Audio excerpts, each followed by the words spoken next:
Paano nga ba mag-edit ng picture gamit ang Photolab, o paano nga ba gumamit ng Photolab? Okay, sa mga walang Photolab guys, ang una natin gawin ngayon is punta tayo sa Play Store. Ayan. Ito, Play Store. Okay, click natin yung Play Store. Ayan, tapos search natin yung Photolab na apps. Yan. Okay, since may Photolab application na ako, so ang nakalagay dito ay yung update. Yan. So kapag wala pa kayong Photolab, pwede ninyong i-install at magda-download yun, tapos i-open nyo. Okay. Okay, open natin yung Photolab. Yan.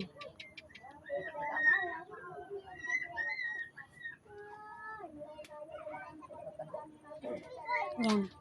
So, meron tayong nakitang Photolab VIP. Most popular 1 week for 440 per week on 3 days free trial. So, pagkatapos niyan guys, huwag po nating antayin ng 3 days. Kasi, pag meron tayong GCash account, tapos may laman yung GCash natin, automatic na yun, na yung 440 ay madideduct na yun sa GCash nyo. So, magtaka na lang kayo kung bakit nawala ng pera yung laman ng GCash nyo, kasi nandito sa Photolab na punta. Yan. So, ang gagawin natin, i-click natin tong X. Ayan. Tapos, ayan na, meron ng mga lumalabas na mga look lab. So, ang gagawin natin, maghanap tayo ng mga picture na kung saan doon natin ididikit yung mga picture natin na gusto nating i-edit. Halimbawa, hanap tayo dito sa background. Ayan, background. Tapos, maghanap tayo, halimbawa itong sunflower. Click natin tong sunflower guys. Kung kahit ano dyan, kahit saan dyan na gusto nyo, i-click nyo yan. Halimbawa sa akin sunflower ito. Ayan. So, ayan na, lumalabas na. Ang gagawin natin dyan is maghanap tayo ng picture.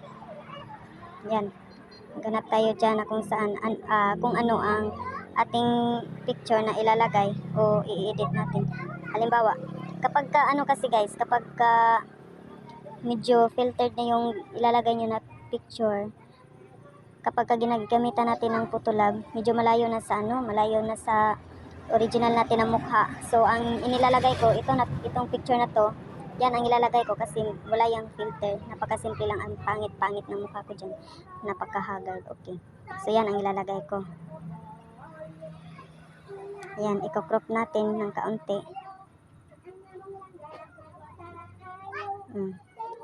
Ayan. Tapos, click natin tong arrow. So, nagpa-process. Makikita natin na nagpa-process yun. Okay, almost done. So, napakadali lang. Yan ang mangyayari. Ayan. Ayan ang resulta, guys. So, ang nakalagay, get Photolab, no ads, no watermarks, exclusive content, complete effects collection, new arrivals daily. Okay. So, since okay na to, so, wag nating i-click itong start 3D trial or 440 per week kasi talagang mag-automatic talaga deduct yun sa GCash account natin. So, ang gagawin natin, i-click natin tong X. Ayan. May advertise siya kasi online apps kasi tong Photolab kaya nandyan. Meron siyang hindi talaga maiwasan na magkaroon ng advertisement kasi online yun. Ang gagawin natin, i-click na naman natin yung X dito. Okay, click X. Ayan ang resulta. So, kapag sinisave na natin yun, click natin tong 3 dots. Ayan. Save to device, tapos click natin yun. Pwede nyong i-share dito sa Photolab account nyo. Dito, pwedeng i-download lang sa photos, pwedeng sa Instagrams, pwedeng sa Facebook. So, since hindi ko siya isi-share, isi-save ko lang sa device. So, ang gagawin natin ay i-download lang. So, click download.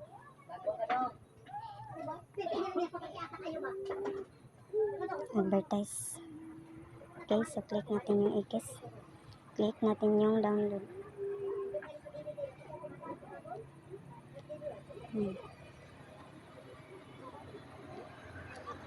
Huwag talaga nating i-click yung 3 days free trial guys, kasi talagang magdididak talaga yun. Talagang lumalabas yan. Ikis lang tayo ng ikis. Ayan. O, image save. So, okay na yun. Nasisave na yun. Tapos, hanapin natin yung picture na yan dito sa gallery. Ayan. Ayan. So, makikita natin yun dito sa, ayan, dito sa Photolab folder. Ayan na, lumalabas na. Okay guys, so sana natuto kayo ng kaunti. Nakukuha nyo yung tutorial ko kung paano mag-edit ng Photolab. And syempre naman, huwag niyong kalimutan mag-subscribe para sa iba pang mga videos na aking gagawin at para sa mga pagtuturo